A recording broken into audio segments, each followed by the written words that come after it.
On reste dans l'Aisne avec une balade insolite au cœur d'une ancienne carrière devenue champignonnière. Julien Bignon a été fasciné par ce lieu. Il y cultive des pleurotes aux formes et couleurs extraordinaires. Reportage à Pargnan de Rémi Vivenot et Éric Henry.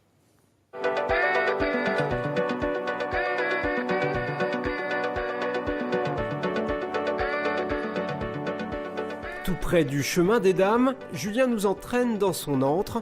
À quelques mètres sous terre, se cachent des formes bien étranges. C'est du pleurote, tout ça. Je fais 4 variétés de pleurote.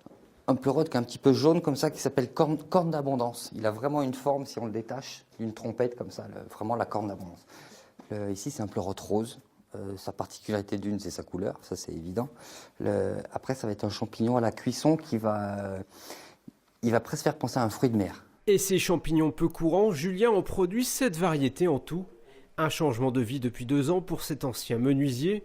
Il ambitionnait de faire revivre cette carrière de pierre datant du XIIIe siècle. Je ne suis pas tombé amoureux des champignons tout de suite, je suis tombé vraiment amoureux du lieu et j'ai cherché quelque chose à faire de ce lieu en le gardant comme il était, en dénaturant le moins possible.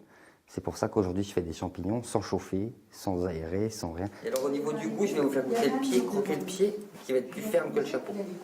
Julien produit ainsi une 40aine de kilos par semaine. Il les vend sur les marchés, auprès des grandes tables de la région ou bien directement à ses visiteurs. Et j'ai jamais visité ce genre de choses. Et puis surtout la façon dont ça pousse, ça j'imaginais pas ça du tout comme ça. Hein.